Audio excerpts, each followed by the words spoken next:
Good morning, students. It's class 8th. We are on chapter 1st of geography, that is resources, importance and uses. It's part 3rd, and today's topic is type of resources. There are three main type of resources, that are first natural, second human made, and the third is human. So what are natural resources? The resources which we get from nature are valuable and fulfill our need in one way or the other, such as land, air and water are called natural resources. वो resources जो कि हमें nature से मिलते हैं और जो हमारे लिए वैल्यूएबल होते हैं, हमारी नीड्स को फुलफ़िल करते हैं, जैसे कि लैंड, एयर, वाटर, इन्हें नेचुरल रिसोर्सेज कहा जाता है. The air we breathe, air से हम क्या करते हैं, ब्रेथ लेते हैं. सॉइल पे हम प्लांट्स ग्रो करते हैं. और वाटर जो है, जो कि हमारी लेक्स में है, पॉन्ड्स में है, ओशियंस में है या अदर वाटर बॉडीज़ में है, वो प्रीसिशियस नेचुरल रिसोर्स है. अब जो ये रिसोर्सेज है, it can be done under the following category. एक कैटेगरी तो ये बता दी कि नेचुरल है, ह्यूमन मेड है और ह्यूमन है. And the other classification is on the basis of their development. Development के according to type of resources are there, actual और potential. On the basis of their origin, biotic or abiotic, on the basis of their renewability, renewable and non-renewable, and on the basis of their distribution, localized and ubiquitous.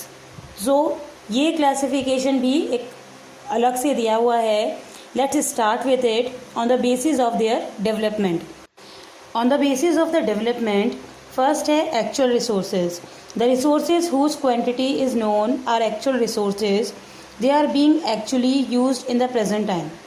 Some example of actual resources are, ये कह रहे हैं कि उन्हें actual resources कहते हैं जिसकी की quantity जो है वो हमें पता है. जैसे petroleum in west Asia, rich deposits of coal in Ruhr region of Germany and dark soil of the Deccan plateau in Maharashtra. तो ये चीज़ें हमें पता है कि हाँ ये प्रेजेंट जो है एक्चुअली है, तो वो एक्चुअल रिसोर्सेज कहलाएंगे.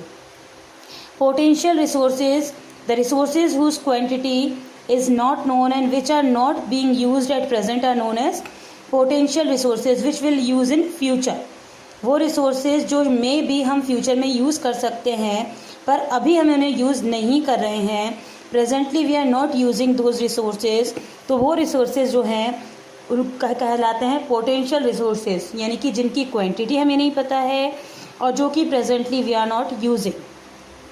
At present, the technology may not be that advanced, but gradually with time, those resources can be developed and utilized and can be turned into actual resources. अब ये कह रहे हैं कि अभी तो जो टेक्नोलॉजी है वो इतनी अपग्रेड नहीं हुई है, बट मे बी फ्यूचर में will be able to utilize such kind of resources. So some example of potential resources are the reserve of uranium found in Ladakh can be used in future. जो लद्दाख में uranium मिला है, may be वो जो है future में use आए. In early time high speed windmill were a good potential source of renewable energy and has now become an actual resource. अब कह रहे हैं पुराने समय में जो हाई स्पीड विंडमिल्स हुआ करती थी, पवन चक्की जिसे कहते हैं, वो एक गुड उस समय के लिए एक पोटेंशियल रिसोर्सेज था जिससे कि हम एनर्जी जो है वो जनरेट कर सकते हैं. तो उस समय तो ये कौन सा रिसोर्स था, पोटेंशियल, पर अब ये कैसा हो गया, because we are using it, तो अब ये एक्चुअल रिसोर्स हो गया. Wind farms have developed in Netherland. In India these are set up in Nagercoil in Tamil Nadu and on the Gujarat coast. अब जो है विंड फार्म्स जो है वो भी अभी धीरे धीरे इस्टेब्लिश होना स्टार्ट हुआ है. सो ये आपका पूरा पोटेंशियल रिसोर्सेज कवर कर रहा है. So that's all for the day. Thank you.